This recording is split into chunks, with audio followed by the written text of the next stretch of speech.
नमस्कार, मैं हूं केशव पंडित और आप देख रहे हैं देश का तेजी से बढ़ता एटीवी न्यूज चैनल। और इस वक्त आप हमारा खास प्रोग्राम देख रहे हैं, पहुंचता है एटीवी न्यूज। और हमारे साथ में भारतीय सत्य विजयी पार्टी के राष्ट्रीय अध्यक्ष मुकेश शर्मा जी मौजूद हैं। आज के हमारे खास मेहमान हैं। बहुत बहुत स्वागत है मुकेश शर्मा जी आपका। धन्यवाद। देश आजाद हो गया, देश को आजादी भी मिल गई और देश शायद 75 वर्ष जो है, जो चल रहा है नरेंद्र मोदी जी का, ये स्वर्णिम अवसर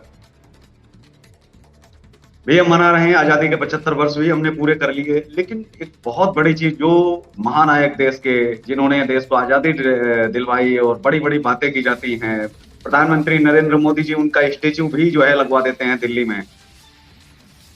लेकिन नेताजी सुभाष चंद्र बोस की अस्थियों की जांच अभी तक क्यों नहीं हुई? और अगर वो असल अस्थियां हैं तो अभी तक भारत क्यों नहीं लाई गई?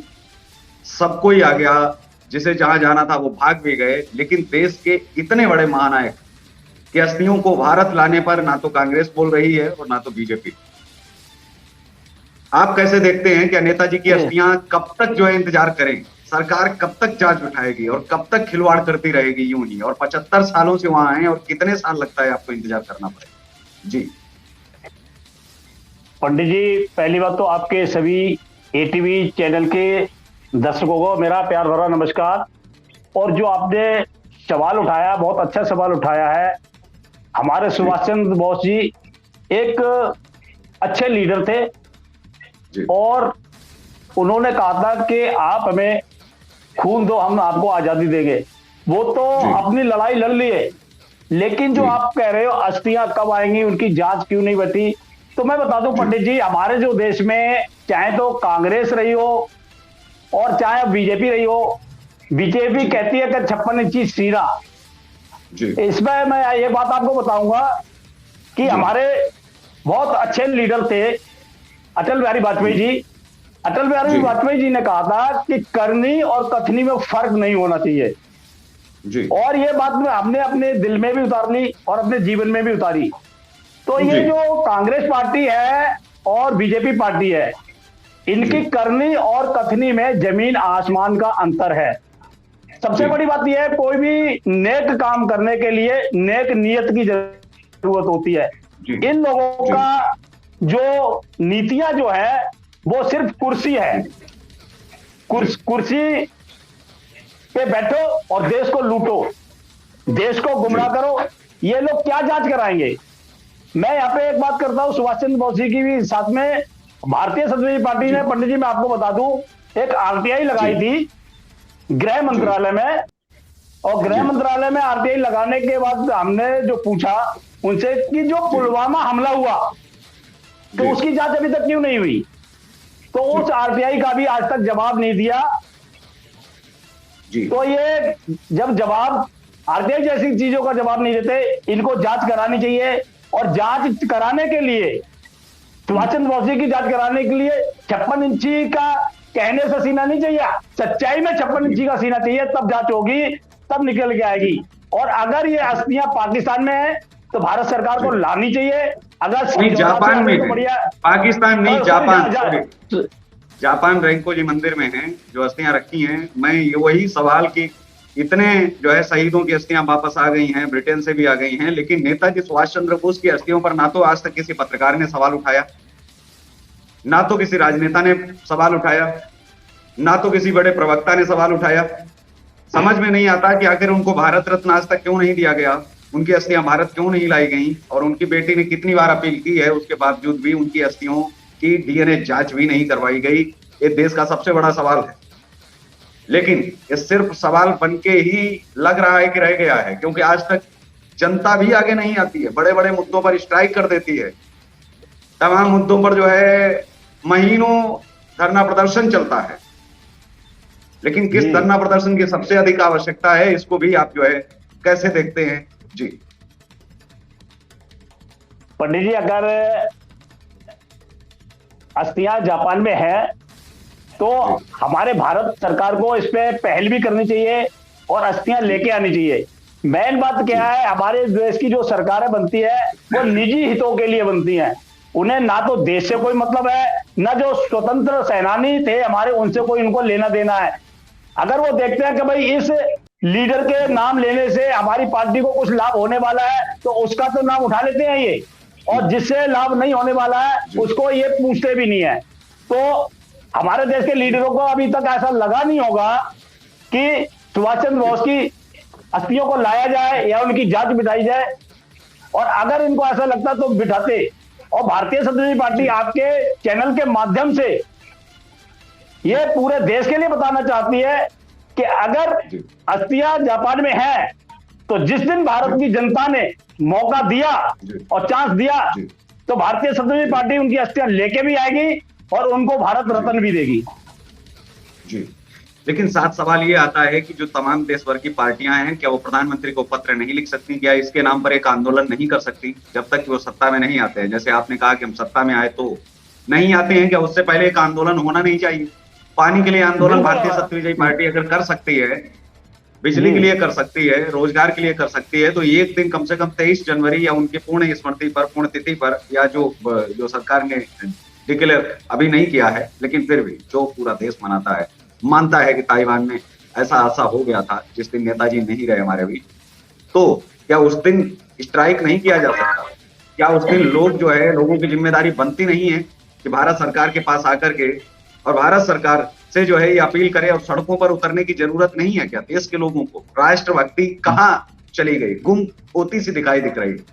मतलब राहुल गांधी, कांग्रेस, नरेंद्र मोदी क्या नेताजी सुभाष चंद्र बोस जी से ऊपर हो गए हैं क्या, जो इनसे हम लोग अलग ही, मोह ही हमारा दूर नहीं हो पा रहा है? अब नई पार्टी बन के उभर रही है अरविंद केजरीवाल जी, तो हम लोग इनके अलावा कुछ सोच क्यों नहीं पाते हैं? इसके अलावा हम कभी स्ट्राइक क्यों नहीं करते? जी पंडित जी, अगर आपने ये सवाल उठाया, अच्छी बात है। आज भारतीय समाजवादी पार्टी आपके चैनल के माध्यम से एक वायदा करती है आपके सामने कि भारतीय समाजवादी पार्टी इस विषय में राष्ट्रपति जी को भी निवेदन पत्र लिखेगी और प्रधानमंत्री जी को भी लिखेगी, और एक नहीं 3 पत्र लिखेगी। अगर उसके बाद भी कोई कार्रवाई नहीं होती है तो भारतीय समाजवादी पार्टी सड़क पर आएगी। ये हम आपके चैनल से भारत की जनता के साथ वायदा करते हैं। नेताजी सुभाष चंद्र बोस जी की अस्थियां वापस लाओ, नेताजी की अस्थियों का डीएनए करवाओ, नेताजी को भारत रत्न दो। इन 3 बड़े मुद्दों पर आपकी पार्टी कब दिल्ली में उतर रही है, मैं ये जानना चाह रहा हूं। दिल्ली में कब आप आंदोलन कर रहे हैं? ऐसे है जी पंडित जी, लेकिन आज तक जनवरी में 23 जनवरी को उनकी जयंती भी मनाई जाती है। 23 जनवरी को उनकी जयंती भी मनाई जाती है। जी, अगर अच्छा 23 जनवरी को उनकी जयंती मनाई जाती है, तो भारतीय समाजवादी पार्टी 15 जनवरी को ही पहला निवेदन पत्र लिखेगी राष्ट्रपति को और भारत के प्रधानमंत्री को, और इस तरह करके हर महीने में एक पत्र देगी, और 3 महीने के बाद भारतीय समाजवादी पार्टी हमारे नेता सुभाष चंद्र बोस जी के लिए सड़क पर उतरेगी। आपसे वायदा करती है, आपके चैनल से भारत की समस्त जनता के सामने ये वायदा करती है कि भारतीय समाजवादी पार्टी इस मांग को लेकर सड़क पर उतरेगी।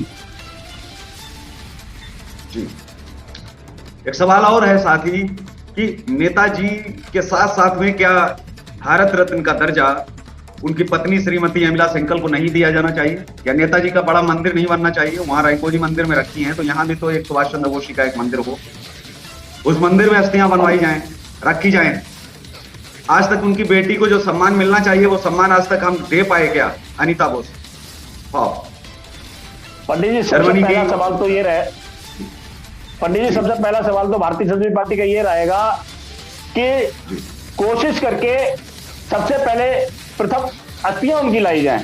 अस्थियां जब आएंगी तो उसके बाद फिर मांग होगी कि उनकी अस्थियों को रखने का स्थान बनाया जाए, एक उनके नाम से संस्था बनाई जाए, एक उनके लिए मंदिर बनाया जाए, और रहेगी बात इस बात की कि उनकी पत्नी को भारत रत्न मिले, इस चीज की भारतीय समाजवादी पार्टी मांग करेगी। जी नहीं, मैं आपसे पूछना चाह रहा हूं, क्या जितना रोल नेताजी सुभाष चंद्र बोस जी का था उतना ही रोल उनकी पत्नी का नहीं था देश आजाद करवाने में? जब पत्नी गर्भवती हो, अकेली हो, और वो भी देश को काफी दूर, अपने वतन से काफी दूर, अपने घर से काफी दूर, और उन्होंने अपनी पत्नी को छोड़ करके ये जानते हुए कि अब सबसे ज्यादा पत्नी को कब जरूरत होती है, उस समय उन्होंने अपने परिवार को छोड़ा और उन्होंने कहा कि मैं मां को आजाद कराने जा रहा हूं। आप बाकी देख लेना, शायद अगर जीवित रहा तो मुलाकात होगी और मिलेंगे। वो सम्मान क्या उनको घर में दिया जाना चाहिए था या नहीं, वो सम्मान क्या हम दे पाए? श्रीमती दिया जाना चाहिए। जवाहरलाल नेहरू जी देश के चाचा बन गए, भीमराव अंबेडकर देश के बाबा बन गए, जो एक दिन जेल नहीं गए। जब देश की आजादी की लड़ाई चल रही थी उस दौरान कोई उन्होंने बड़ा आंदोलन नहीं किया। देश ही आजाद नहीं हुआ होता तो क्या हो जाता? अब कौन सी लड़ाई लड़ रहे थे? क्या आजादी में भाग नहीं लेना चाहिए था? दूसरों पर चीजें थोप करके वीर सावरकर की छवि हर रोज लोग खराब करते हैं। 2-2 बार आजीवन कारावास वीर सावरकर को। वीर सावरकर के बारे में लोग जानते क्या है? आजीवन काले पानी की सजा नेहरू जी को क्यों नहीं हुई? काले पानी की सजा गांधी जी को क्यों नहीं हुई? भीमराव अंबेडकर को काले पानी की सजा क्यों नहीं हुई? उन्होंने कौन सा मर्डर कर दिया था? मुसलमानों का मर्डर किया था या फिर कांग्रेस के किसी नेता का मर्डर कर दिया था वीर सावरकर ने, जो उनको काले पानी की सजा हुई? देश की आजादी के लिए उस वीर सपूत को सम्मान श्रीमती इंदिरा गांधी ने भी दिया। और वही राहुल गांधी जो कुछ नहीं है देश का प्रधानमंत्री की ख्वाब आप छोड़ दीजिए, उसके अलावा अगर हम उतरे तो प्रधान तक नहीं है। वो व्यक्ति ये तय करता है कि वीर सावरकर कौन है। इंदिरा गांधी जी से बड़ा कद हो गया क्या किसी का? वो प्रधानमंत्री रही हैं, क्या वो पागल थी जो उन्होंने उनके नाम से डाक टिकट जारी की? क्या हमारे देश के क्रांतिकारियों का यूं ही नाम बदनाम होता रहेगा? उन पर कोई बातचीत नहीं होती, कोई बहस नहीं होती, जो उनको सम्मान के जो पात्र है। मैं तो ये कहता हूं कि जिन्होंने आजादी का ख्वाब तक सपने में देखा हो उसको भी सम्मान मिलना चाहिए। वो भी उतने ही सम्मान का हकदार है, उसने सोचा तो सही। और जिन्होंने कष्ट भोगे हैं, जो लड़े हैं, और वहां पर काले पानी की सजा किस तरीके की होती थी ये हम सब जानते हैं। उपलब्ध है बहुत कुछ डेटा, किस तरीके से यातनाएं दी जाती थी। और उन्होंने यातनाएं सही किसके लिए? घरेलू झगड़े में बंद हुए थे क्या? तो इन सवालों के साथ साथ में यह भी आता है कि हम उनको सम्मान दे पाए क्या? क्या हम आज तक उनको स्वीकार पाए हैं? हम स्वीकारना क्यों नहीं चाहते? सच से हम भाग क्यों रहे हैं? आज तक कांग्रेस क्यों भागती रही है और क्यों भारतीय जनता पार्टी जो है भागती रही है? तमाम पार्टियां जो है हुई देश के अंदर, राज्यों के अंदर, उनके मुख्यमंत्रियों ने, ये बहुत ही दुर्भाग्य की बात है, किसी राजनेता ने आज तक नेताजी सुभाष चंद्र बोस की अस्थियां वापस लाने की बात नहीं की, भारत रत्न देने की बात नहीं की। पेशकश कांग्रेस ने की थी एक बार भारत रत्न देने के लिए, लेकिन भारत रत्न आपको पता है या तो मरणोपरांत दिया जाता है या तो जीवित रहते हुए, जैसे भी दिया जाता है। लेकिन नेताजी सुभाष चंद्र बोस को ना तो कागजों में अभी बता रहे हैं कि वो उनकी डेथ हो चुकी है, हुई है तो उसको भी क्लियर करना चाहिए, साफ करें। जीवित है तो कहां है? अगर उनकी मृत्यु हुई तो कैसे हुई? ये जांच का विषय। 75 साल हो गए जांच में और जांच नहीं हो पाई। मतलब जितने भी बड़े केस हैं, जितनी भी बड़ी हमारे लीडर हैं, वो तो अभी लटके पड़े हैं, सरकार का इंतजार कर रहे हैं। यही स्वघोषित सरकारें जो बनी है उसके बाद में इनके रहमो करम पर उनकी अस्थियां लटकी हुई हैं, इनके रहमो करम पर उनके अवार्ड और जो उनको सम्मान मिलना चाहिए उनके सम्मान भी जो है देश के शहीदों के लटके हुए हैं। और सरकारें तय करेंगी। ये सरकारें और फिर ईस्ट इंडिया कंपनी में क्या अंतर रहा जो आज की सरकारें हैं? फिर तो हम चल ही रहे थे ना, जैसे अंग्रेज हमें चला रहे थे वैसे आज भी चल रहा है बिजनेस। जब उनको सम्मान ही नहीं तो फिर वो लड़े किस चीज के लिए? जी पंडित जी, ऐसा है जो हमारे देश की सरकारें थी और हैं, इन्हें शहीदों से कोई लेना देना नहीं है। जो आजादी की लड़ाई में शहीद हुए थे, इन्हें तो सिर्फ अपनी रोटियां सेकनी है और अपने ही मुद्दों को चमकाना, अपने ही लोगों को चमकाना है।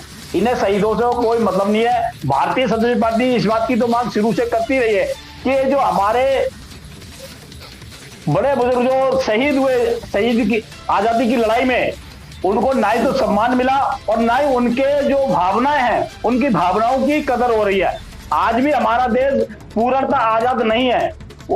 हमारे सुभाष चंद्र बोस जी ने भी ऐसे देश, आजाद देश की कल्पना नहीं की होगी जो आज के टाइम में हो रहा है। आज जो है गरीब कमजोर वर्ग आज भी कुचला जा रहा है, उसको आज भी आजादी नहीं है, आज भी उसकी कोई आवाज सुनने वाला नहीं है। तो क्या हमारे सुभाष चंद्र बोस जी ने ऐसा सपना देखा होगा कि देश आजाद होने के बाद गरीब भारत का गुलामी रह जाएगा? इन सरकारों को भारत की ना तो जनता से कोई मतलब है, ना जो शहीद हुए लड़ाई, आजादी की लड़ाई में जो शहीद हुए उनसे कोई लेना देना नहीं है। इनको तो सिर्फ अपने चेहरे चमकाने हैं, अपने नाम इतिहास में लाने हैं। ऐसे ऐसे काम कर रही है वर्तमान सरकार। मतलब उनको मतलब पूर्व से तो कोई लेना देना है ही नहीं, भविष्य की सोच रहे हैं कि मेरे ना होने के बाद मेरा नाम अमर कैसे रहे। ये इस बात पे तो उनका ध्यान है, लेकिन उनका इस बात में ध्यान नहीं है कि जिन्होंने आजादी के लिए लड़ाई लड़ी थी वो कहाँ है, उनका सम्मान कहाँ है, ये इनके दिमाग में नहीं है, और ना ही उनसे कोई इनका लेना देना है। अच्छा देखिए, तो कितने शर्म की बात है, हम इस देश के नागरिक हैं और एक ऐसे देश के जो बहुत महान है, विश्व गुरु की परिकल्पना करते हैं, विश्व गुरु खाक बनेंगे। भगत सिंह को आज तक कोई सम्मान नहीं, भारत रत्न नहीं मिला। चंद्रशेखर आजाद को आज तक भारत रत्न नहीं मिला।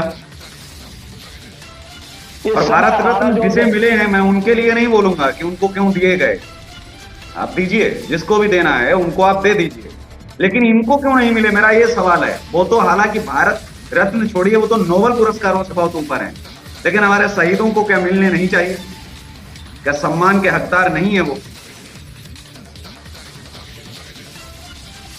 एक एक शहीद सम्मान का अधिकारी है पंडित जी, और ये लोग सम्मान नहीं दे सकते जब देश की पूरी आजादी नहीं दिला पा रहे हैं। ये बात तो करते हैं, बड़ी बड़ी विकास की बात करते हैं, और रही जो आप कह रहे हो विश्व गुरु, हमारा भारत विश्व गुरु किस चीज में बन गया? जो हमारे देश के नेता है वो छल कपट में तो विश्व गुरु बने बैठे हैं, लेकिन इतिहास में, ईमानदारी में और देश के विकास में विश्व गुरु ना है, ना होना चाहते हैं ये लोग। इन्हें इनसे छल कैसे होता है, इसमें ये विश्व गुरु है। कपट कैसे होता है, इसमें ये विश्व गुरु है। टेबल के नीचे से क्या करना चाहिए, इसमें ये विश्व गुरु है। जनता के लिए क्या करना चाहिए, गरीब जनता भूख से त्राहिमाम कर रही है, और हमारे मोदी जी विकास की दुहाई देते हैं। भारतीय समाजवादी पार्टी बार बार मोदी जी से पूछती है कि भाई आज किस विकास की बात कर रहे हैं? आज देश में जनता भूख से मर रही है, बेरोजगार है, आप ये योजनाएं निकाल रहे हैं, आप देश को मजबूत क्यों नहीं बना रहे, देश को विकास की तरफ क्यों नहीं लेके जा रहे? जो हमारे शहीद देश की आजादी की लड़ाई में हुए उस इतिहास को क्यों नहीं देख के आगे लेके आ रहे हो? आपने एक व्यक्ति को, हम भी उनका सम्मान करते हैं, एक व्यक्ति को तो उठा लिया, भारत रत्न दे दिया, जो इस दुनिया में नहीं है, लेकिन उनसे उनका भी हम सम्मान करते हैं। लेकिन इसका मतलब ये नहीं है जो मुख्य लीडर रहे, जो फांसियों पर चढ़े, उनको उनका सम्मान ना मिले, उनको सम्मान ना मिले। राजीव गांधी को भी भारत रत्न मिला, हालांकि हमारे देश के प्रधानमंत्री हैं, लेकिन क्या सबसे बड़ी बात यह है कि जिसको भी सम्मान दिए गए वो दिए गए, हमारी उन पर कोई आपत्ति नहीं है, लेकिन जिनको मिलने चाहिए थे सबसे पहले उनको क्यों नहीं आकर दिए गए? वो सम्मान के हकदार नहीं थे क्या? अगर नहीं है तो आप बोल दीजिए खुल करके, कम से कम जनता को तो बता दीजिए। क्यों इतिहास पढ़ा रहे हो इतना बड़ा बड़ा? उनको बता दीजिए कि आजाद देश तो आजाद हम ही ने करवाया था, और ये कब करेंगे जब आपने इतने सारे सवाल उठाए। भारतीय जनता पार्टी जब विपक्ष में आएगी तब मोदी जी की आंखें लाल होंगी और ये चाइना डरेगा, दहशत से कांपेगा, और यकीन मानिए ये चाइना किसी बिल में घुस जाएगा।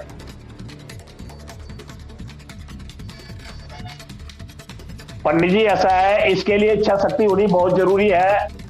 जो हमारे प्रधानमंत्री, देश के प्रधानमंत्री जाके जिस देश में झूला झूलते हैं, क्या उनसे आंख में आंख मिला के बात कर सकते हैं?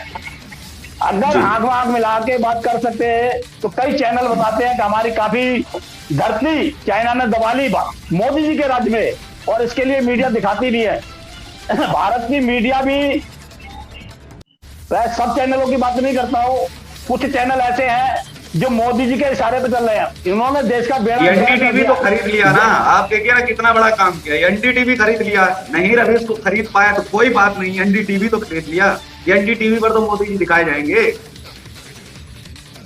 ऐसा है जी, उन्होंने तकरीबन जो चैनल है, कुछ चैनल है जो उन्हीं के गीत गाते हैं, सच्चाई को नहीं दिखाते, वो सब चैनल उन्हीं के नीचे काम कर रहे हैं।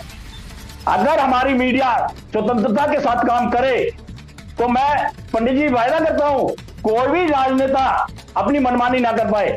आज तक की मीडिया मोदी जी से कोई सवाल नहीं उठाती, आज तक मीडिया ने यह सवाल नहीं उठाया कि जो पुलवामा हमला हुआ था उसकी जांच अभी तक क्यों नहीं हुई, जबकि भारतीय समाजवादी पार्टी ने आरटीआई लगा के जवाब मांगा, उस आरटीआई का जवाब भी नहीं दिया गया।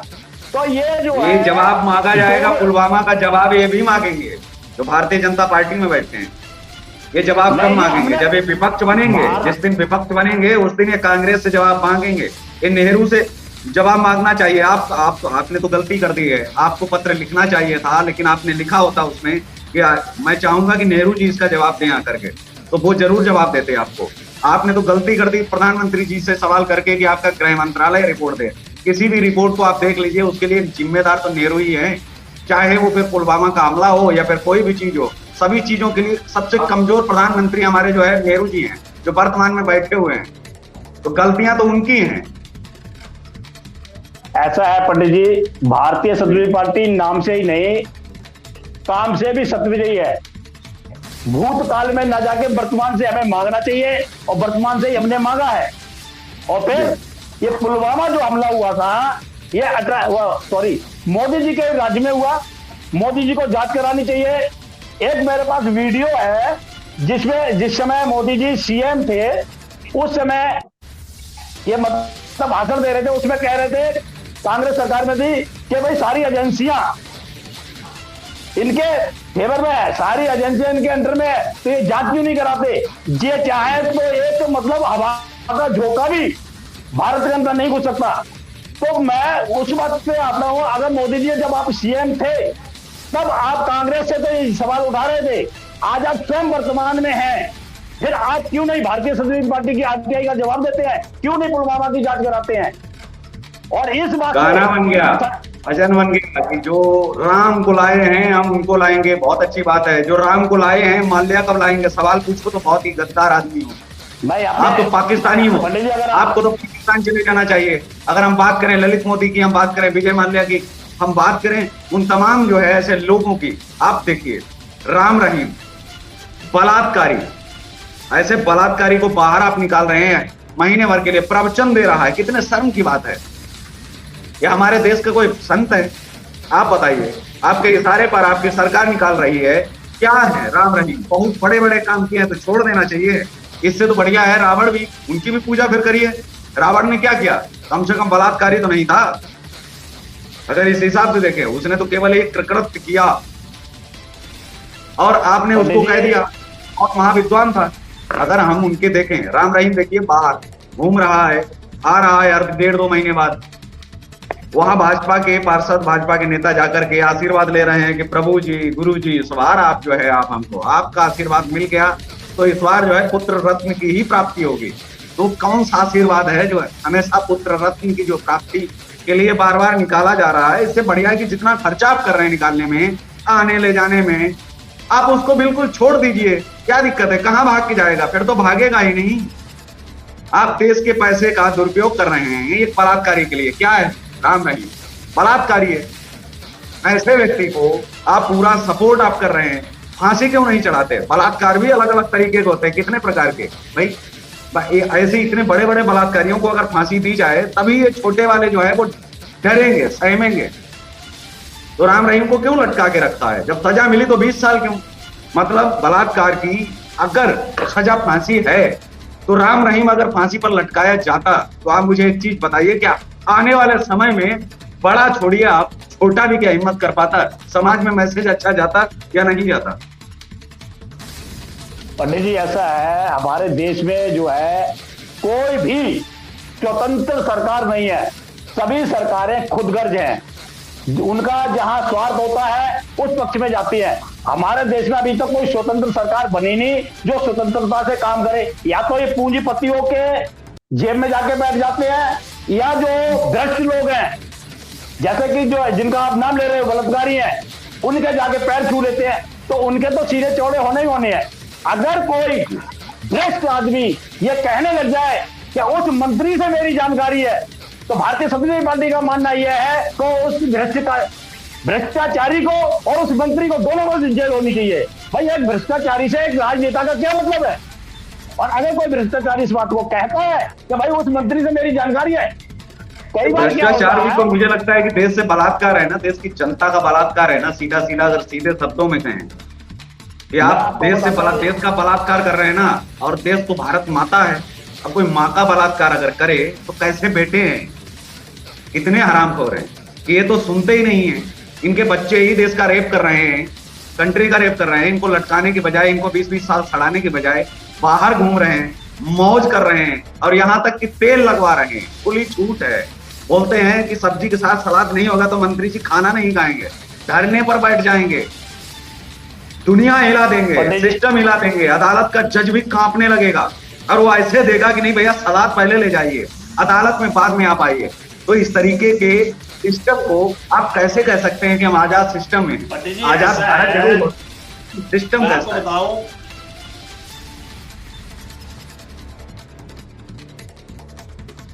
जी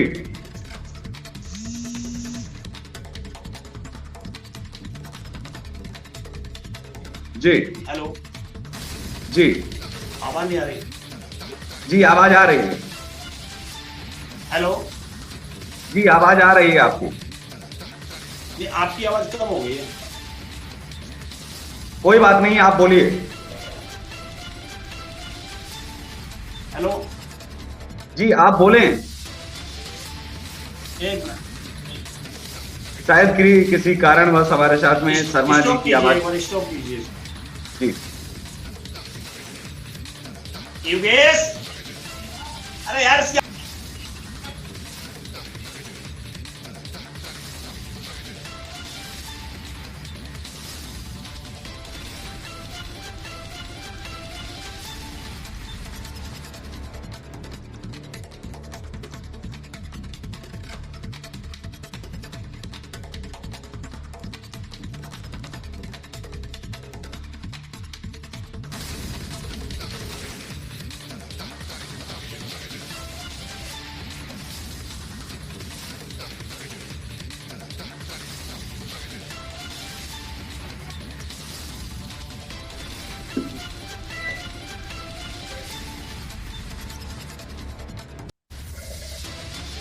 जी हाँ जी पंडित जी। हाँ बिल्कुल। पंडित जी ऐसा है, मैं आपको बता रहा था कि भारतीय समाजवादी पार्टी ने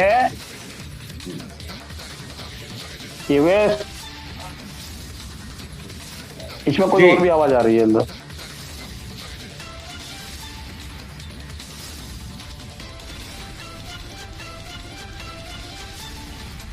जी बोलिए आप। एक देख लगा के आवाज आ रही है। जी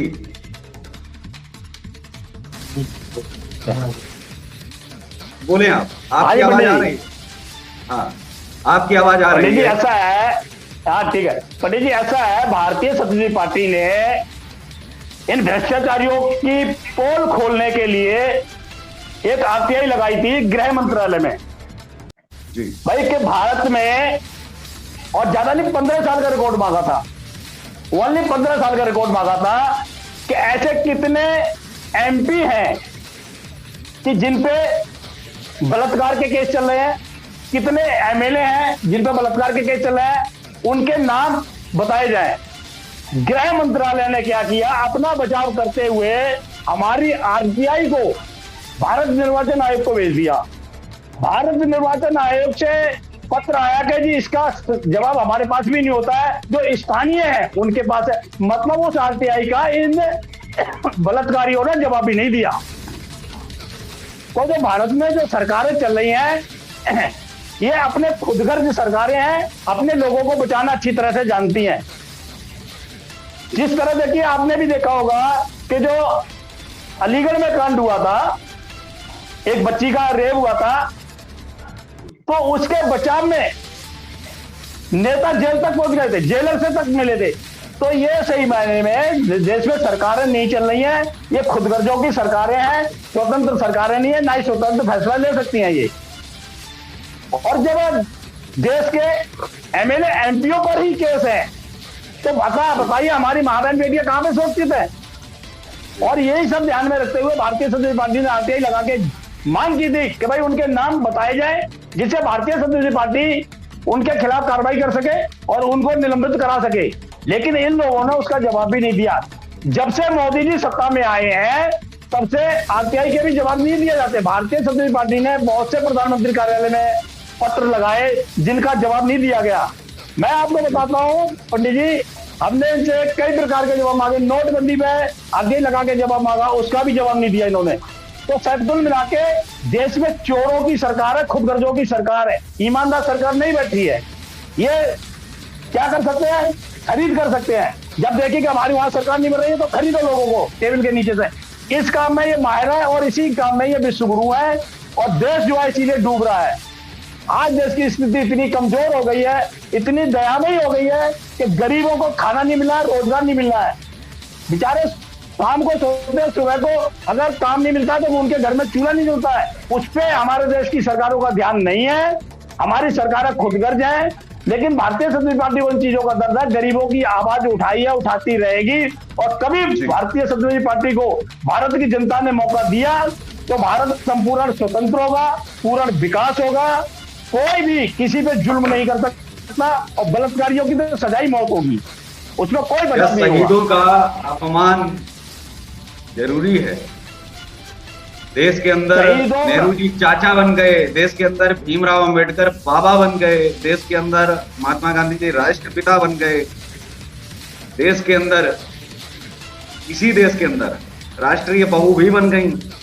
लेकिन मेरा सवाल ये है कि देश का बेटा, राष्ट्रीय बेटा अगर कहा जाए, देश का बेटा, इस राष्ट्र का बेटा,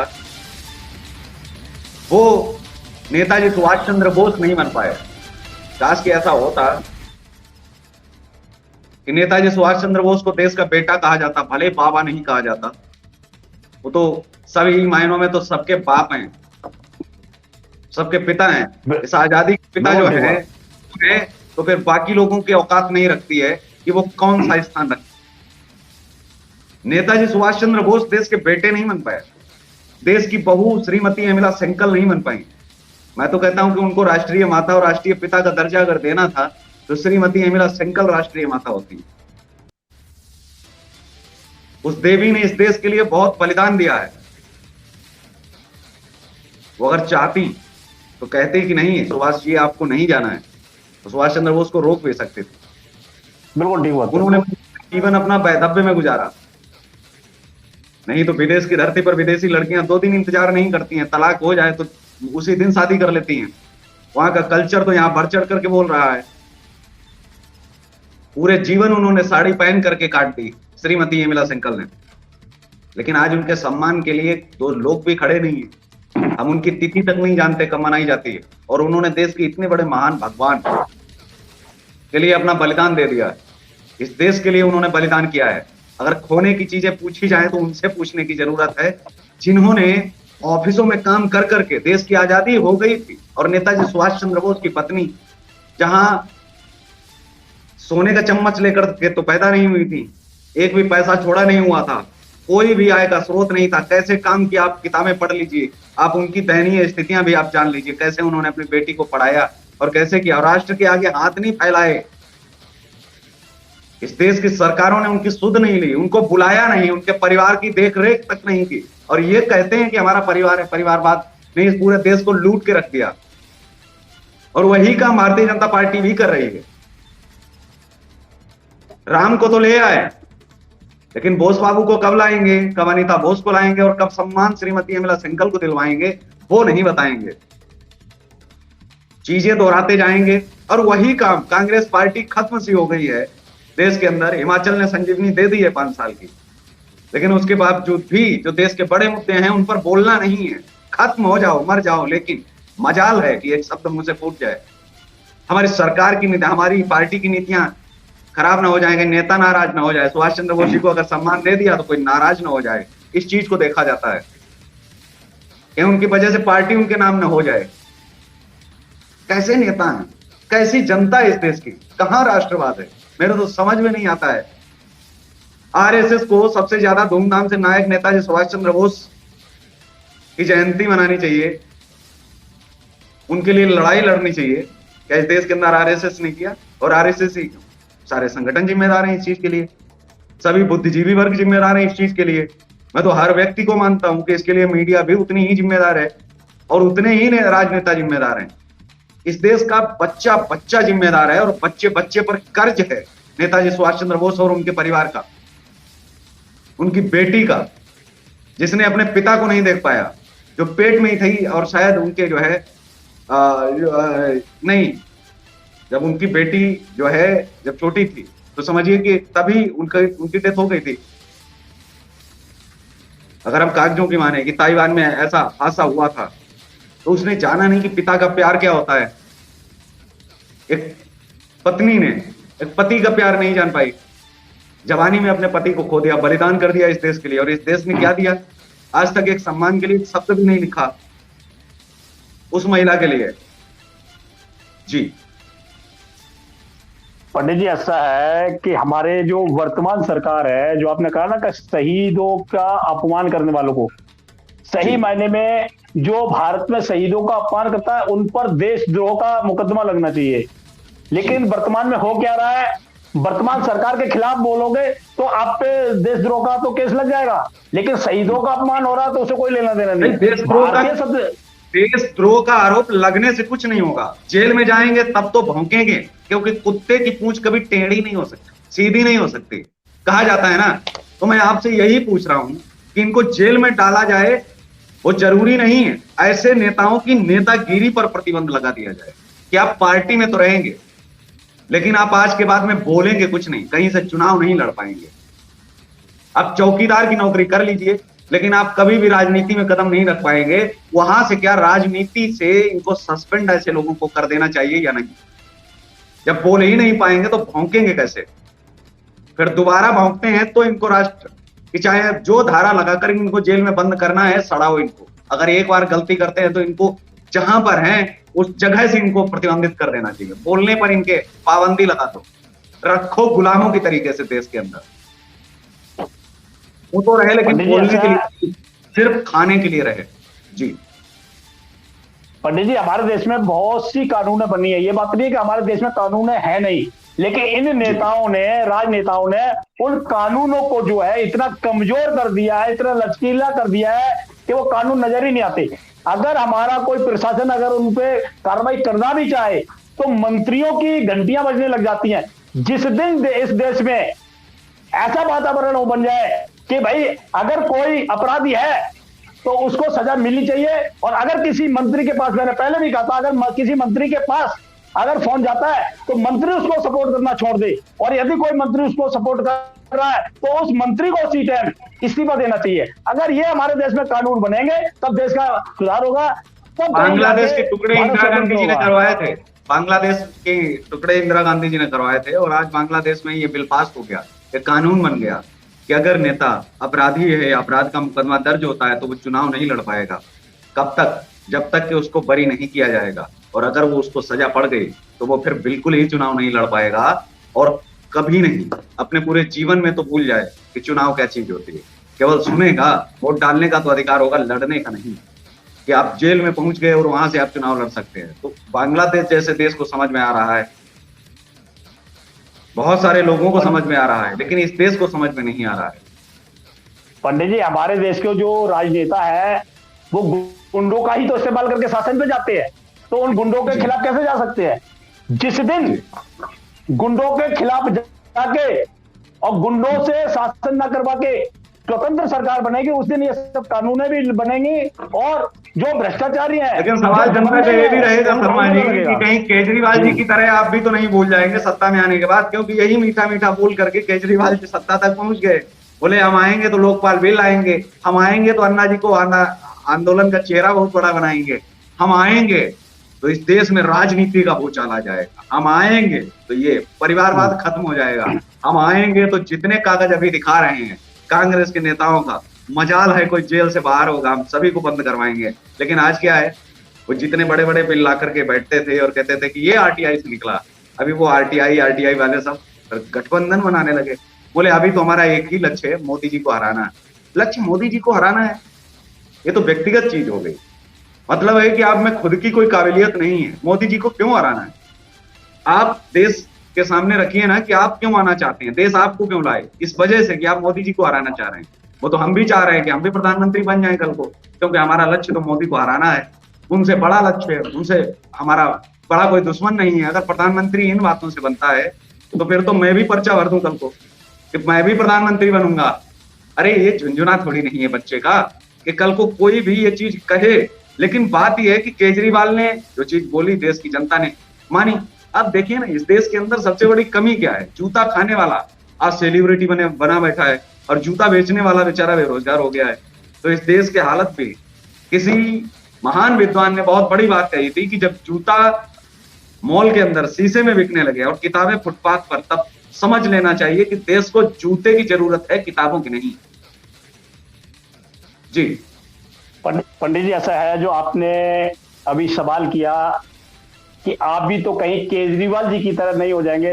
बिल्कुल, तो ये मेरा सवाल नहीं है, मेरे सवाल तो जनता के ही होते हैं, क्योंकि जनता के मन में ये प्रश्न रहता है कि आप भी सत्ता में अगर आएंगे तो आप भी तो लोकपाल नहीं भूल जाएंगे, आप नेताजी को देने वाले सम्मान की बात तो नहीं भूल जाएंगे, क्योंकि ये वही केजरीवाल हैं जिन्होंने अपने बच्चों की कसम खा ली और कहा कि हम हाथ नहीं मिलाएंगे, लेकिन फिर कांग्रेस के साथ हाथ मिलाया कि नहीं मिलाया। जी पंडित जी, सवाल किया, पूरा जवाब भी सुनिए आप। बिल्कुल। जिस तरह आपने कहा है कि केजरीवाल जी से देश तुलना करे, मैं बताता हूं केजरीवाल ने तो शुरू से ही झूठ बोला। सबसे पहली बात तो है कि जो आम आदमी पार्टी नाम रखा वो भी झूठ था। क्यों था? क्योंकि अरविंद केजरीवाल भी आम आदमी नहीं थे और पार्टी का नाम रख लिया आम आदमी। दूसरी बात, जो व्यक्ति अपने गुरु से द्रोह कर सकता है, जो व्यक्ति अपने गुरु के खिलाफ जा सकता है, जो व्यक्ति अपने गुरु से गद्दारी कर सकता है, वो देश का भला कैसे कर सकता है? उसकी तुलना मुकेश शर्मा के साथ कैसे की जा सकती है? दूसरी बात, मुकेश शर्मा की जो पार्टी है देश के लिए जो बनी है, उसका नाम भी सत्यविजयी है और काम भी सत्यविजयी ही रहेगा। आज भी भारतीय सत्यविजयी पार्टी का एक ही कहना है, 100 नहीं 1 चाहिए, वो भी पार्टी में आदमी नेक चाहिए, मतलब एक अच्छा आदमी चाहिए। हमें भीड़ इकट्ठी नहीं करनी है, हमें सिर्फ देश में क्या पार्टी, भारतीय सत्यविजयी पार्टी में ऐसे लोग चाहिए जिनके दिल में दर्द हो देश की जनता के लिए, जिनके दिलों में दर्द हो कमजोर वर्ग के लिए, जो देश के लिए मर मिटना चाहते हैं। ऐसे लोगों की भारतीय सत्यविजयी पार्टी को जरूरत है, गद्दारों की जरूरत है नहीं। और एक भी गद्दार आदमी भारतीय सत्यविजयी पार्टी में नहीं मिलेगा।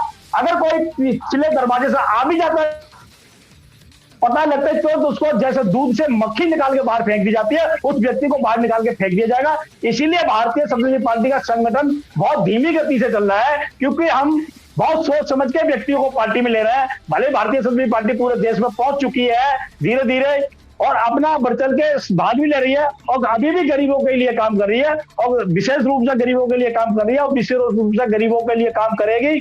भारतीय सत्यविजयी पार्टी का मुख्य लक्ष्य जो है, भारत को भय और भूख मुक्त बनाना, स्वास्थ्य, शिक्षा, रोजगार और संपूर्ण विकास, ये तो भारतीय सत्यविजयी पार्टी का मुख्य लक्ष्य है और इन लक्ष्यों से कभी भारतीय सत्यविजयी पार्टी विचलित नहीं होगी।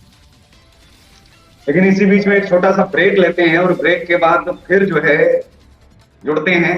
कहीं आप जाइएगा मत, देखते रहिए देश का तेजी से बढ़ता है एटीपी न्यूज चैनल, क्योंकि प्रोग्राम अभी जारी है।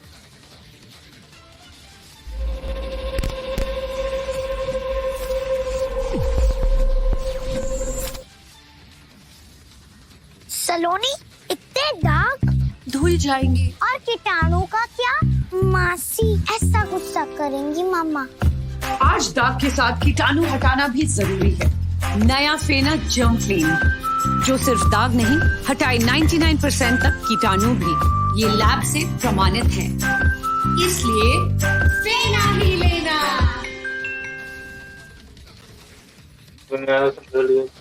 समझा नहीं, बस साइलेंट में कर देना जो यहीं पर। ब्रेक के बाद फिर से स्वागत है और आप देख रहे थे वो आज का विषय है, वो आज का प्रमुख विषय यही है कि नेताजी सुभाष चंद्र बोस की अस्थियों का डीएनए कब होगा। गुमनामी बाबा ही सुभाष चंद्र बोस है या फिर हमारे नेताजी की अस्थियां रैनकोजी मंदिर जापान में रखी, उनकी जांच का आदेश कब सरकार दे रही है, कब अदालत दे रही है, कब नेताजी की अस्थियां भारत आ रही और कब नेताजी चंद्र बोस को भारत रत्न मिल रहा है, यही विषय था। और आज के हमारे खास मेहमान थे मुकेश शर्मा जी, और उन्होंने दावा भी किया है कि आने वाले 23 जनवरी से पहले पहले भारत सरकार को हम पत्र भी लिखेंगे और आप जरूरत पड़ी तो हम आंदोलन भी करेंगे। पूरे देश को मैं चाहता हूं कि करना चाहिए और सभी देश के जितने भी संगठन हैं और वो अपने अगर विचार इस पर रखना चाहते हैं और आना चाहिए, क्योंकि हमारे चैनल ने तो जंग छेड़ दी है। हमारी तस्वीर पर आप न्यूज रूम में भी आप देख रहे हैं कि एक तरफ भारत माता की तस्वीर है और दूसरी तरफ जो है नेताजी सुभाष चंद्र बोस की तस्वीर है। और ये तस्वीर हमारे चैनल पर तो हमेशा लगी रहेगी, क्योंकि ये वही महान सेनानी है, ये वही महानायक है जिनकी वजह से आज हम बैठे हैं। नहीं तो हम आजाद नहीं होते। हम इतना तो कर ही सकते हैं कि उनकी तस्वीर के साथ ही जिएंगे, उनकी तस्वीर के साथ ही मरेंगे। कम से कम ये तो वादा कर ही सकते हैं। हम सम्मान देंगे, कोई दे या ना दे। हम सिर्फ सरकार से लड़ते रहेंगे जब तक हम हैं, और हमारी लड़ाई जारी रहेगी और शायद कामयाब भी होगी, क्योंकि अच्छी चीजों के लिए कामयाबी मिलती है, थोड़ा समय लगता है। लेकिन 75 सालों में अगर बुद्धिजीवी वर्गों ने अगर सवाल उठाया होता, सवाल सरकार से पूछा होता, तो निश्चित तौर पर आज नेताजी सुभाष चंद्र बोस जी की अस्थियां भारत में होती, जांच भी हो चुकी होती, और शायद भारत रत्न नेताजी सुभाष चंद्र कह पाते। नेताजी सुभाष चंद्र आजादी के वो महानायक हैं जिनको हम भारत रत्न ही नहीं, उनके ऊपर तो सैकड़ों नोबेल पुरस्कार जो है अगर न्यौछावर कर दिए जाएं, उनके श्री चरणों में समर्पित कर दिए जाएं, वो भी बहुत कम है। मुकेश शर्मा जी, कुछ देश से आप अपील करना चाहेंगे यूथ को, या देश की जो पार्टियां हैं उनके लिए आप कुछ कहना चाहेंगे? क्योंकि इस देश में शहीदों की अहमियत बहुत कम होती जा रही है। हम सनी लियोनी के तो बहुत वीडियो देखते हैं। इस देश में सनी लियोनी के लिए सम्मान भी बहुत है। इस देश में राखी सावंत जैसी जो है एक्ट्रेस भी हैं।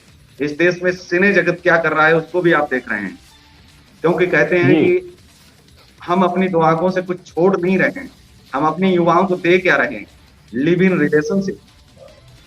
इस देश को हम क्या दे रहे हैं? क्या ये सभ्य समाज में कोई अपनी बेटी को क्या दे? रखेल शब्द कितना बेकार होता है, सुनने में ही इतनी घिन आती है। कभी भी सभ्य समाज ने इस रिश्ते को जगह नहीं दी, और सभ्य समाज एक ही क्यों, कोई दे सकता है। फिर जानवर में और इंसान में फर्क क्या है? लिविंग जैसे रिश्ते यहां पर समलैंगिक विवाह, अरे हम टैक्स में छूट मांग रहे हैं, यहाँ सेक्स में छूट मिल रही है। हमारी अदालतें भी तो वैसी हो गई, हमारी सरकारें भी वैसी हो गई कि हम किन चीजों के लिए मांग कर रहे हैं और आप हमें दे क्या रहे हैं। इस देश में अभी तक पोर्नोग्राफी बनना या फिर उन पर कुछ प्रतिबंध नहीं लगाया गया है। अश्लील फिल्में इतनी बन रही हैं, उन पर कोई प्रतिबंध नहीं है। क्या बंद नहीं होना चाहिए? इस देश में जितना नशा नहीं खतरनाक है, उससे ज्यादा जो है ये चीजें खतरनाक हैं। इन चीजों के लिए देश आजाद करवाया गया था। क्या मनमौजी करें आप, जो मन में आए वो आप करें। जी ऐसा है पंडित जी, मैं आपके चैनल के माध्यम से देश को ये संदेश देना चाहता हूं कि अगर कहीं भी हमारे भारत में शहीदों का अपमान होता नजर आए तो उसका तुरंत विरोध करना चाहिए और विरोध दर्शाना भी चाहिए। और साथ में जो अपने देश की जनता है, जन समूह है, उनसे मैं ये कहना चाहूंगा कि आप जो वोट डालने जाते हैं तो बहुत समझ के वोट दें। किसी न्यूज चैनल के बात में आके चैनल ना दें, किसी के दबाव में वोट ना दें और किसी लालच में वोट ना दें। जिस दिन हमारी भारत की जनता स्वतंत्र वोट देने लग जाएगी, उसके बाद सच्चे और देशभक्त नेता आगे शासन करेंगे, फिर स्वतंत्र भारत होगा। अभी क्या है, भारत में व्यापारी बैठे हुए हैं, सत्ता में व्यापारी बैठे हैं। वो इलेक्शन लड़ने के लिए मोटा मोटा पैसा खर्च करते हैं और मोटा पैसा खर्च करके फिर सभी जनता के जो अधिकार है उनका हनन करके सारा पैसा अपने अंदर में ले लेते हैं। तो मैं भारत की जनता से यह अपील करूंगा कि जो सभी लोग खैर वोट को नहीं बेचते, जो चंद लोग अपने वोट को बेच देते हैं, अपने ईमान को बेच देते हैं, वो भी अपने वोट को और अपने ईमान को ना बेचे, बहुत सोच समझ के वोट दें। और जो अच्छा आदमी है, जो सच्चा आदमी है, वो सत्ता में क्यों नहीं आ पा रहा है? इसका कारण यही है कि उसके पास पैसे नहीं है और वो व्यापार करना भी नहीं चाहता, देश की सेवा करना चाहता है। जो व्यक्ति देश की सेवा करना चाहता है वो आपके लिए ना तो पैसा दे सकता है, ना शराब दे सकता है, ना आपको खरीदने जाएगा। अगर उसने देश की सेवा करनी है तो वो सिर्फ आपसे वोट मांगेगा। अगर आप उसको उसके बदले में वोट देंगे तो वो व्यक्ति आपको स्वतंत्र शासन देगा। तो भारत की जनता से मैं ये निवेदन करना चाहता हूँ आपके चैनल के माध्यम से कि वोट को बेचे नहीं, सोच समझ के दे, किसी के बहकावे में ना दे। जिस तरह हमारे देश के प्रधानमंत्री जी कहते हैं कि विकास विकास, कहां पे है विकास? अगर विकास है देश में तो जनता भूख से क्यों मर रही है? अगर विकास है देश में तो रोजगार क्यों नहीं है? आप अनेकों योजनाएं बनाते हैं, कम से कम प्रधानमंत्री जी एक रोजगार योजना भी बना दीजिए जिससे आदमी मजबूर नहीं मजबूत हो। आपके कारण आदमी मजबूर होता जा रहा है, तो आप देश को रोजगार दीजिए। अच्छा, विकास तो नौ वो तो विकास की बात जब आप करते हैं थोड़ा हंसी भी आती है। 9 महीने में तो बच्चा भी पैदा हो जाता है। 9 साल हो गए हैं शासन को, अभी तक विकास नहीं पैदा हो पाया है। वजह क्या रही? कहाँ अटका पड़ा है विकास? कौन सा ऑपरेशन करना पड़ेगा?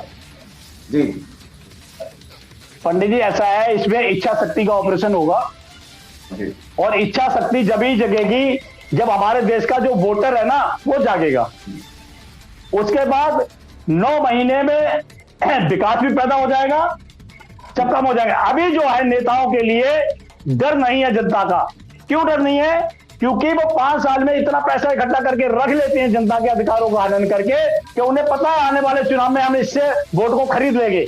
और जो चंद वोट है, मैं पंडित जी ये भी बता रहा हूं आपके चैनल के माध्यम से कि जो चंद वोटर हैं जो बिकते हैं वही सत्ता में परिवर्तन लाते हैं, क्योंकि वो बिके जिसके से पैसे मिल जाते वो उसको वोट देते थे। तो जब भ्रष्ट वोटर के वोट से नेता जीतेगा तो वो भ्रष्टाचार ही करेगा। जिस दिन ईमानदारी से वोटिंग चालू हो गई उस दिन ईमानदार लोग शासन में आएंगे और ईमानदारी से शासन करेंगे, उस दिन देश का विकास भी होगा और भ्रष्टाचार भी खत्म होगा। मैं आपके चैनल से इस बात को वायदा करता हूं। जिस दिन भारतीय समाजवादी पार्टी सत्ता में आ गई भारत की जनता के कृपा से, क्योंकि हम किसी के भारतीय समाजवादी पार्टी व्यापार करने के लिए नहीं आई है, देश में परिवर्तन लाने के लिए आई है, देश को स्वतंत्रता दिलाने के लिए आई है, संपूर्ण आजादी संपूर्ण विकास का नारा लेके आई है। तो इसके लिए मैं देश की जनता से अपील भी करूंगा कि ईमानदारी से ही वोट दें और सच्चे आदमी को वोट दें। ना चेहरे पे जाए, ना जाति पे जाए, ना भाईबंदी पे जाए, ना रिश्ते पे जाए, सिर्फ सोच समझ के वोट दें और अच्छे आदमी को दें, सच्चे आदमी को दें। यही मैं संदेश देना चाहता हूं आपके चैनल के माध्यम से। जी बिल्कुल, बात आपकी सही है कि आज अच्छे राजनेताओं की पहचान होनी चाहिए, क्योंकि जनता पढ़ी लिखी है और पढ़े लिखे आप तभी हैं जब आप अच्छे और सच्चे व्यक्ति में पहचान कर सकें। धर्म के आधार पर अगर आप वोट देते रहेंगे तो लोग आपको ठगते रहेंगे। लोग आपकी जो कमजोर नस है उसको हमेशा दबाते रहेंगे। लोग आपकी कमजोरी जान जाते हैं। अगर आपकी कमजोरी आपके भगवान है तो फिर भगवान इतना कमजोर कैसे हो सकता है? आपके लिए आपका देश पहले होना चाहिए, आपके लिए आपके शहीद पहले होने चाहिए, आपके लिए आपकी सोच पहले होनी चाहिए, परिवार भी पहले होना चाहिए, हर चीज पहले होनी चाहिए। लेकिन उसके साथ हमें ये भी देखना पड़ेगा कि सामने वाला व्यक्ति कौन है और क्या वो जो कह रहा है वो कर भी रहा है। अगर वो नहीं कर रहा है तो हम उसे एक मौका दें, लेकिन बार बार मौके अगर दे रहे हैं तो हम आफत को निमंत्रण दे रहे हैं, तूफान को निमंत्रण दे रहे हैं। तमाम संगठन है, तमाम दल हैं जो बड़ी बातें नहीं करते, वो काम करने की इच्छा शक्ति रखते हैं। जैसा कि शर्मा जी ने कहा कि इच्छा शक्ति, अगर दृढ़ संकल्प हमारे जीवन में हो तो हम बहुत कुछ कर सकते हैं। विकास फिर 9 साल में नहीं पैदा होता है, और पैदा तब भी नहीं हुआ फिर तो 9 महीने भी नहीं लगते हैं। विकास के लिए दृढ़ संकल्प बहुत जरूरी है। आप संकल्प की इच्छा शक्ति के साथ अगर आप संकल्प लेंगे तो आप जरूर सफल होंगे। आपका मत आप अपना मताधिकार करना सीखें। एक तो दिल्ली वालों से सबसे बड़ी प्रॉब्लम ये है कि वो चाहते नहीं है वोट डालने, तो समझते हैं कि वोट क्या देना, सभी एक जैसे हैं, और ये सोच करके घर में पड़े रहते हैं। अगर जाएंगे भी तो नोटा दबा के आएंगे। अबे नोटा और लोटा वाला जमाना चला गया है। अच्छे नेताओं की पहचान करिए और उनको एक अवसर दीजिए, उनको दिखाइए तो सही कि वो कितना काम करते हैं। कम से कम एक विधानसभा या एक लोकसभा सीट या फिर एक नगर पालिका तो देकर देखिए। अगर वो चमकती है तो ठीक है, आप दूसरा मौका उनको आप दें, लेकिन शुरुआत तो करनी होगी। जी मैं बताता हूं पंडित जी, आज हमारे देश का वोटर जो आपने कहा 50% वोट देते हैं, आज हमारे देश का वोटर घायल है, करा रहा है। क्यों करा रहा है? कि वो असमंजस में है कि आखिर में वोट दूं किसको। जी जो भी सत्ता में आता है वो अपनी रोटियां पकाता है। तो इसलिए मैं आपके चैनल के माध्यम से एक बात और भी कहूंगा कि इन व्यापारियों को पहचानिए, और एक सच्चे नेता को आप वोट दीजिए, सच्चे नेता को आगे लाइए। देश तब आगे बढ़ेगा, तब स्वतंत्र होगा, तब आजादी मिलेगी, तब बिल्कुल। और इसी के साथ होगी। एक चीज और मैं कहना चाहूंगा कि इस देश में आतंकवादियों की भी लाशें उनके घर वालों को सौंप दी जाती हैं। ये वही देश है जहां अफजल गुरु जैसा आतंकवादी और उसकी लाश पर फातिहा भी पढ़ दिया जाता है, उसकी कब्र भी बना दी जाती है और उसकी लाश भी घर पहुंच जाती है। देर नहीं होती। मिलाड ने जहां एक तरफ लटकाया, वहीं दूसरी तरफ उनका सब जो है उनके घर तक पहुंच गया समय से। लेट नहीं हुआ, 75 साल बीत गए। इससे ज्यादा तो इंतजार मत कम से कम करवाइए। सभी देशवासियों से विनम्र अपील है कि नेताजी सुभाष चंद्र बोस जी की हस्तियों के लिए, जांच के लिए, और वो जिस सम्मान के हकदार है, कम से कम अपने जीते जी देख तो लीजिए। उनके लिए एक दिन सड़क पर तो उतरिए। और ये अपील नहीं है, इसको बहुत अधिक से अधिक आप शेयर करें और पहुंचाएं प्रधानमंत्री तक। खुद भी तो चिट्ठियां लिखें, खुद भी तो पत्र लिखें। प्रधानमंत्री के लिए आज तक अगर कोई चिट्ठी नहीं लिखी है, लिखना शुरू कर दीजिए। कोई मेल नहीं किया है, करना शुरू कर दीजिए। 4 शब्द लिखने हैं कि कब देंगे, सवाल पूछें। चिट्ठियों का अंबार लगा दीजिए। 150 करोड़ है, 150 करोड़ चिट्ठियां पहुंचेंगी अगर प्रधानमंत्री कार्यालय में, उस दिन आप जानते हैं क्या होगा। वैसे भी कूड़े का ढेर बहुत बड़ा हो चुका है दिल्ली के अंदर। बहुत कुछ बदलाव हो सकता है, कुछ भी। हमारे देश के प्रधानमंत्री जी को देश की समस्या सुनने का समय नहीं है जी। वो तो सिर्फ अपनी मैं है और मैं को ही आगे रखना चाहते हैं। देश के लिए सोच है ही नहीं उनकी। देश का दर्द वो जानते नहीं है। जब माहौल ऐसा पैदा कर दिया गया है, माहौल ऐसा पैदा कर दिया गया है कि अगर आपको कुछ पूछना है तो नेहरू जी से पूछ लीजिए। अगर आपको कोई जवाब चाहिए तो नेहरू जी से मांग लीजिए। हम चौकीदार, वो जिम्मेदार। ये वाला काम हो गया, नेहरू जिम्मेदार। अरे और तो और, कल का डिबेट सुनिए। पवन सिंह जी, मनोज तिवारी जी 3 बच्चों के पिता हो गए हैं। अब जो बिल आ रहा है उस पर पत्रकार ने पूछ लिया उनसे कि साहब आपके तो 4 बच्चे हैं। बोले इसके लिए कांग्रेस जिम्मेदार। मैंने कहा सीधे सीधे राहुल गांधी जिम्मेदार ना बोल दें तो क्या भरोसा है। अब बताइए, कांग्रेस जिम्मेदार है। जनसंख्या नियंत्रण कांग्रेस जो है सरकार करेगी। कानून बनेगा तो करेंगे, नहीं बनेगा तो नहीं मानेंगे। फिर तो 4 क्या 40 क्या, फर्क ही नहीं पड़ता। मतलब खुद की समझ नहीं है, खुद में बता दिया, खुद की अक्ल नहीं है कि कांग्रेस जिम्मेदार है। छूट दे रखी तो कर रहे थे। मतलब फिर आप क्या समझते हैं। और ऐसे सवालों के बेतुके बयान देते हैं। लेकिन इसी के साथ कार्यक्रम आज का बहुत खूबसूरत रहा, समय भी हो गया है। और आप जुड़े आपने हमेशा की तरह से, जैसे आप जुड़ते आए हैं। जब भी आप जुड़ते हैं तो बेबाकी से ही सभी सवालों के जवाब भी आप रखते हैं और देश की जनता को भी आप बेहतर से संबोधित आप करते हैं। और बहुत बहुत शुक्रिया, बहुत बहुत आभार कि आप जुड़े। जी।